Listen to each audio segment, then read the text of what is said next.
నిర్గమకాండంలోనే 15వ అధ్యాయం 23వ వాక్యం. మారా నీళ్లు చేదైనవి గనుక వారా నీళ్లు త్రాగలేక పోయిరి. ఎర్ర సముద్రం దాటారు. కాస్త దూరం వచ్చిన తర్వాత వారికి దాహం వేస్తుంది. పిల్లలు మంచినీళ్ళు అడుగుతున్నారు, పశువులకు నీళ్ళు లేవు. ఏమండి, భయంకరమైనటువంటి ఎండది, ఎడారులు. ఆ ఎడారి అరణ్యములో వారికి దాహం వేస్తుంది. ఏ కోచైన వారికి నీళ్ళు ఉన్నట్లు కనిపించటం లేదు. కానీ కొంత దూరం వెళ్ళిపోయిన తర్వాత వారికి ఒకటి కనిపిస్తుంది. ఒక మంచి నీళ్ళు ఉన్నటువంటి పెద్ద కొలను ఒకటి కనిపిస్తుంది. అక్కడ వాటిని చూసిన వెంటనే ఈ ప్రజలకి ఎంత ఎంత ప్రాణం లేసొచ్చిందంటే, అబ్బా వెళ్ళిపోయి ఆ నీళ్ళన్నీ ఒకేసారి తాగేద్దామా అన్నంత దాహం వేస్తుంది వారికి. పరిగెత్తుకుంటూ వెళ్ళి పిల్లలు, తల్లులు, పశువులు అందరూ అక్కడికి వెళ్ళి చూసి ఒక్క దోషుడు నీళ్లు తాగుదామని నోట్లో నీళ్లు పోసుకుంటే భయంకరమైన చేదు. మీకు అర్థమైందా? స్తోత్రం చెప్పగలరా? ఇప్పుడు మీలో ఎవరైనా బాగా దాహం వేస్తుందనుకో, మన చీరాలో బాపట్లో వెళ్తే మీరు దోషులు నీళ్ళు తాగేస్తారా? దాహం వేస్తే తాగరా? తాగుతారా? ఉప్పు నీళ్ళు తాగుతారా? తాగలేరు కదా. నీళ్ళు చూడడానికి ఎన్ని ఉన్నాయి? బోల్డ్ అని ఉన్నాయి. త్రాగడానికి పనికిరాని నీళ్ళు, అనగా చేదు నీళ్ళు. మారా అనగా చేదు అని అర్థం. రక్షింపబడిన తన పిల్లలకు కూడా చేదు అనుభవాలు ఎదురవుతాయా? ఏమ్మా, దేవుడు వారితో ఉంటే కూడా చేదు అనుభవాలు ఎదురవుతాయి అంటారా?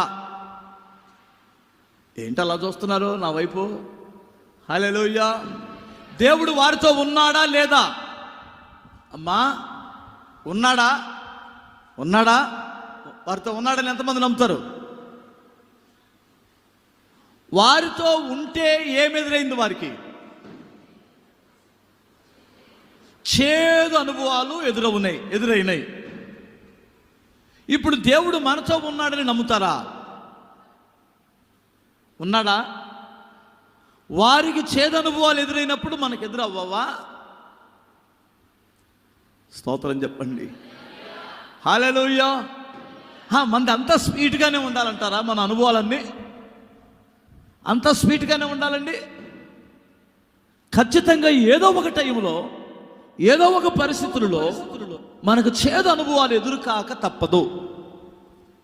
చేదు అనుభవాలు అనేటువంటివి అది నీకొక రకంగా ఉంటుంది, నాకు ఒక రకంగా ఉంటుంది. ఉదాహరణకి మొన్న కుటుంబ ఆశీర్వాద సభ రోజు, లాస్ట్ రోజు మనకి ఏం అనుభవం? అది చేదు అనుభవం. స్తోత్రం చెప్పాలి. గుర్తుండిపోయింది కదా. 2019 మే 1వ తేదీ. గుర్తుండదంటారా? ఖచ్చితంగా గుర్తుంటుంది. చేదు అనుభవాలు విమోచించబడిన వారికి ఎదురవ్వదంటారా? ఖచ్చితంగా ఎదురవుతుంది. మన జీవితంలో అది ఎదురైంది. నీ జీవితంలో ఏదో ఒక రకంగా చేదు అనేటువంటిది ఖచ్చితంగా నీకు ఎదురవుతుంది. దాన్ని జీర్ణించుకోవడం, దాన్ని స్వీకరించడం అనేటువంటిది చాలా కష్టమైన పని. కొన్నిసార్లు మనం ఆ చేదు అనుభవాలను చూసుకున్నప్పుడు మనకు చాలాసార్లు సిగ్గేసిందనమాట. అది చాలా అవమానకరంగా అనిపిస్తుంది, చాలా బాధ అనిపిస్తుంది. అది ఇతరులకు చెప్పుకోవడానికి కూడా సిగ్గుచేటు అనిపిస్తుంది. అవునంటారా? చెప్పండి ఒకసారి. హల్లెలూయా. అయితే ఈ చేదు అనుభవాలలో నుండి ఇదే చేదు మరలా మధురంగా మారాలంటే ఏం చేయాలనేటువంటిది మోషేతో దేవుడు చెప్పాడు. హల్లెలూయా. ఏమన్నాడంటే, నేను ఈ అరణ్యములో నీకొక చెట్టుని చూపిస్తాను. అంతే కదా? చూపెదను. నేను నీకు ఒక చెట్టుని చూపెదను, ఆ చెట్టు కొమ్మని ఈ నీళ్ళలో కానీ వేస్తే ఆ చేదు మధురముగా మార్చబడుతుంది అన్నాడు. దేవునికి స్తోత్రం చెప్పాలి. జాగ్రత్తగా వినాలి. ఏ విధము చేతనైనా ఆ చేదుని అక్కడ విడిచిపెట్టేసి వెళ్ళిపోమని చెప్పలేదు. అది చూడ్డానికి చేదే, ఆ చేదు మధురముగా మార్చే మార్గాన్ని నేను నీకు చూపిస్తాను, అవకాశాన్ని నీకు కల్పిస్తాను అన్నాడు. దేవునికి స్తోత్రం. చేదు తీపిగా మారడానికి, ఆ చేదు అనుభవం మధురముగా మార్చబడడానికి అక్కడ ప్రభు చెప్పిన మాట ఏమిటంటే, ఒక చెట్టును చూపించాడట. దానిని నరికి ఆ కొమ్మని నీళ్ళలో వేసినప్పుడు ఆ నీళ్లు మధురముగా మారినవి అని చెప్పాడు. హల్లెలూయా. నీ జీవితంలో, నా జీవితంలో ఏదో ఒక చేదు అనుభవం ఉంది. కొన్ని కుటుంబాల్లో పచ్చని సంసారం చక్కగా ఉంది. ఉన్నట్టుండి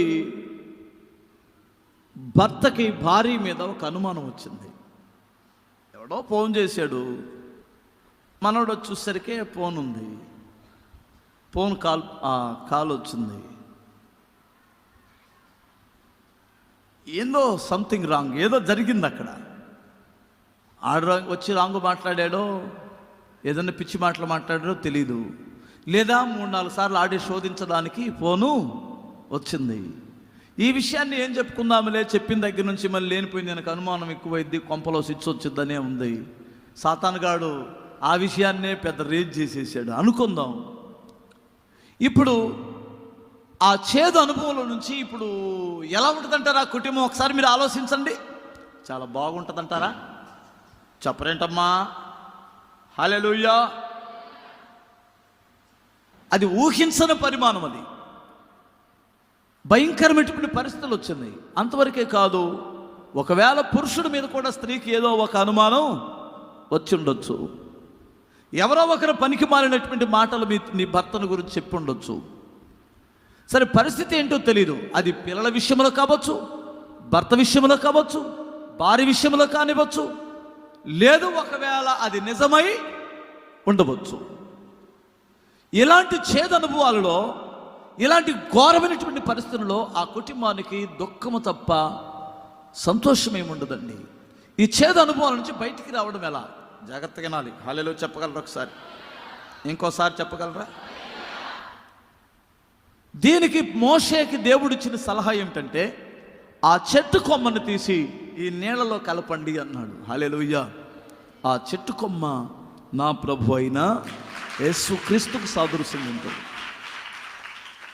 ఆ చెట్టు సిలువ మ్రానుకి సాదృశ్యంగా ఉంటుంది. నీ చేదు అనుభవం, నీ పాపిష్టి పాపం, నీ పాపం, నీ చెడ్డ క్రియలు అంతరించిపోయిన ఒక మధురమైన వ్యక్తిగా మార్చబడాలంటే ఖచ్చితంగా సిలువతో మమేకం అవ్వాలి. నువ్వు సిలువ దగ్గరకు రావాలి, సిలువ రక్తములో కడగబడాలి. ఆ సిలువ దగ్గరకు నువ్వు వచ్చినప్పుడు నీ చేదు అనుభవాలను నువ్వు మర్చిపోయి మధురంగా మార్చబడతావు. దేవునికి స్తోత్రం చెప్పండి. నా బాధ అర్థమవుతుందా మీకు? హల్లెలూయా.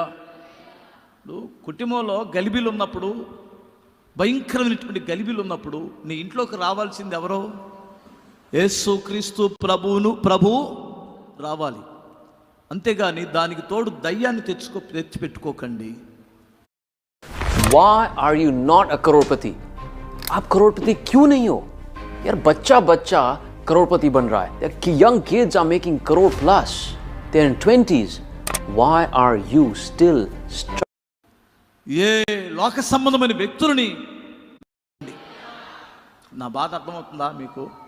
హల్లెలూయా. కుటుంబంలో గలిబీలు ఉన్నప్పుడు, భయంకరమైనటువంటి గలిబీలు ఉన్నప్పుడు నీ ఇంట్లోకి రావాల్సింది ఎవరో? యేసుక్రీస్తు ప్రభువు రావాలి. అంతేగాని దానికి తోడు దయ్యాన్ని తెచ్చిపెట్టుకోకండి. ఏ లోక సంబంధమైన వ్యక్తులని న్యాయాధిపతులుగా తెచ్చుకోకండి, కొంపలు కూల్చుకోకండి. దేవునికి స్తోత్రం చెప్పాలి. హల్లెలూయా. నీ జీవితంలో ఆ చేదనుభవం నుంచి బయటికి రావడానికి తాయెత్తలు కాదు కట్టుకోవాల్సింది. అర్థమవుతుందా? తాయెత్తలు కాదమ్మా కట్టుకోవాల్సింది. నిజ దేవుడిని మీ ఇంట్లోనికి ఆహ్వానించండి. చాలామంది ఈ ఏంట్రా తాయెత్తు కట్టుకున్నావంటే వాడు చెప్పే పని ఏమిటంటే, అన్న చెడ్డ కళలు వస్తున్నాయి, ఈ ఇంట్లోకి వచ్చిన దగ్గర నుంచి మాకు పేడ కళలు వస్తున్నాయి, గొడవలు కూడా వచ్చేస్తున్నాయి, భార్యాభర్తల మధ్యలో అనుమానాలు వచ్చేస్తున్నాయి, గందరగోళం అవుతున్నాం, అందుకని మేము ఈ తాయెత్తు కట్టుకున్నాం, అందుకనే ఇల్లు మారాం, అందుకనే ఉంగరం పెట్టుకున్నాం, అందుకనే కుబేర యంత్రాన్ని తెచ్చి పెట్టుకున్నాం. ఏమండి, ఒకసారి మీరు ఆలోచించండి, ఒకసారి మీరు ఆలోచించండి. అవి కాదండి నీ బ్రతుకును బాగు చేసేది. దేవుని వాక్యమై ఉన్న క్రీస్తు నీ జీవితాన్ని మధురంగా మారుస్తాడు. హల్లెలూయా. వాక్యమే దేవుడై ఉన్నాడు. ఆ వాక్యము నీ జీవితంలోనికి కానీ ప్రవేశించిందంటే ఖచ్చితంగా నీ జీవితమే మధురంగా మార్చబడుతుంది అంటాను. హల్లెలూయా. కానీ విమోచింపబడినటువంటి ఏ ఒక్కరికైనా ఏదో ఒక టైంలో చేదు అనుభవాలు ఎదురవుతాయా లేదా? అలాంటప్పుడు మనం ఏం చేయాలి? సిలువ దగ్గరికి వెళ్ళాలి తప్ప, ఏమండి, నీ జీవితాన్ని నువ్వు చేదరించుకోకూడదు, చనిపోవడానికి ప్రయత్నం చేయకూడదు, ఉరిపోసుకోవడానికి ప్రయత్నం చేయకూడదు, ఏమండి, ఆత్మహత్య చేసుకోవడానికి ప్రయత్నం చేయకూడదు. ఏమండి, ఆ చేదు అనుభవాల్లో నీ జీవితాన్ని నువ్వు పాడు చేసుకోవడానికో అంతము చేసుకోవడానికి ఇష్టపడకూడదు. ఆ చేదు అనుభవాల్లో దేవుడిచ్చిన సలహా ఏమిటంటే, నీవు సిలువ దగ్గరికి వెళ్ళండి. ఆ నరకబడిన కొమ్మ నీ జీవితాన్ని మధురముగా మారుస్తుందన్నాడు.